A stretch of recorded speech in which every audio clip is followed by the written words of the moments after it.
안녕하세요. 대학 입시 포기란 없다. 서초 김선생, 김쌤. 네, 유쌤입니다. 오늘은 그 고등학생들이 학원을 선택하는 기준이라는 테마로 이야기를 좀 해볼까 합니다. 이제 대치동 중심이나 강남, 그러니까 교육특구의 학부모님들이든 아니면 그 외 지역에서 보면은 이제 교육특구인 강남의 학원으로 자녀를 보내기 위한 그런 선택들을 놓고서 고민들을 굉장히 많이 하세요. 실제 그렇게 되면 여기저기 설명회들도 학원에서 많이 하고 있고, 그런 설명회들도 이제 학부모님들이 아이들에게 맞는, 내 아이에게 맞는 학원을 찾아주시려고 하고 있습니다. 그런데 문제는 뭐냐면 정말 내 아이에게 맞는 학원인지에 대해서 사실 그 학원이 맞는지, 그리고 선생님들이 맞는지, 이런 것들에 대한 선택하기가 굉장히 어렵다는 거죠. 그런데 학부모님들이 좀 학원 선택과 관련해서 자주 하시는 질문들이 있습니다.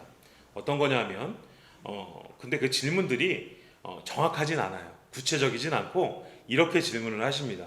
어느 학원이 좋아요? 또는 큰 학원이 좋아요? 작은 학원이 좋아요?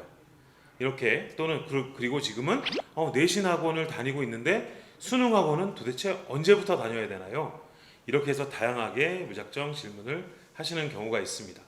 근데 학생 개개인들이 처한 상황이 모두 다르고, 그 다음에 이에 대한 정답을 찾기는 굉장히 어려워요. 그런데 이제 중고등학교 학부모들이 위한 그런 학원들, 그러니까 선택을 할 때 몇 가지 가이드에 대해서 오늘 서초 김 선생에서 우리 학생과 학부모들에게 좀 알려드리려고 합니다. 네, 그래서 오늘 잘 들어보시고요. 좋은 학원 선택하셔서 우리 학생의 성적을 올리는데 도움이 되셨으면 좋겠습니다. 자, 그러면 학원 선택의 첫 번째 부분은 실제 이렇죠. 저희가 생각하는 강남구 교육특구라고 하는 학원들의 큰 특징이 뭐냐면, 오픈 수업을 하는 학원이냐, 팀 수업을 하는 학원이냐, 또는 팀 수업과 오픈 수업을 같이 혼합해서 하는 학원이냐, 이렇게 해서 진행을 하는 학원들이 있습니다.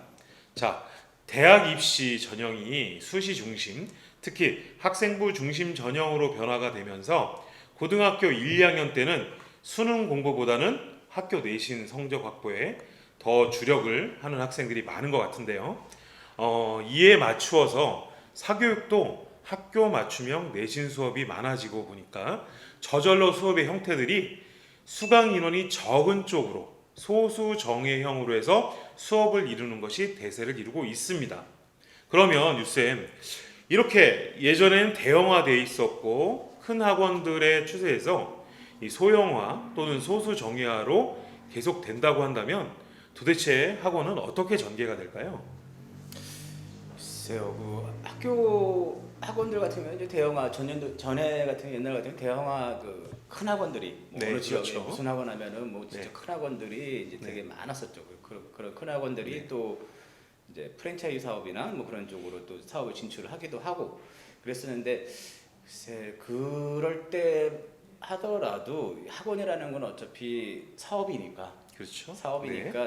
그 강남, 특히 대치동 같은 경우 옛날 그렇게 했었더라도 대형 학원은 없었던 것 같아요. 대치동에서는 네, 그렇죠. 워낙 대치동은 그랬죠. 뭐 집값이 비싸니까 네. 큰 공간을 갖다가 그 임대해서 사업하기가 어려우니까, 그래서 큰 대형 학원들이 주로 이제 목동이나 그 노원 쪽, 그 그렇죠. 중계동 네네. 쪽으로 해서 큰 일산이나 뭐 그런 네. 쪽으로 많이 좀 있었던 것 같고요. 그래서 근데 요 근래는 이제 말씀하듯이 고입에 대한 뭐 어떤 고입 경쟁이 좀 줄기도 하고, 그리고 네. 대학에서도 지역별로 그 입시 내신에 대한 부분이 더 중요시 되니까 네. 그런 대형 학원이 있던 지역 자체에서도 네. 학생들에게 맞는, 그리고 지역 학교에 특성화된 교육을 할 수 있는 네. 학원들이 좀 강점이 쓰기 때문에, 그런 강점으로 대부분 좀 그런 지역에서도 대형 학원은 그렇죠. 좀 줄어들고 네네. 소형 학원들로 네.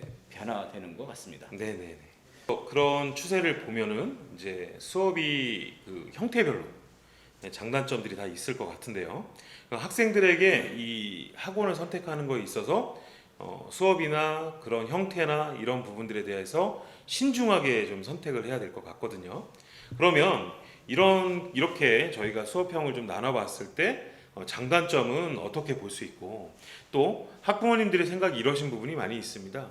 그러니까 비싼 학원이면 무조건 좋다. 이렇게 생각하시는 경향들도 있는데 이런 부분에서 좀 팁을 드릴 수 있다면 유쌤 어떤 걸 학부모님과 학생들에게 줄 수 있을까요? 글쎄요, 그러니까 학원에 이제 다 같은 학교 친구들과의 어떤 경쟁이나 그런 걸 좀 창피하거나 그런 친구들 같은 경우는 수업이 좀 더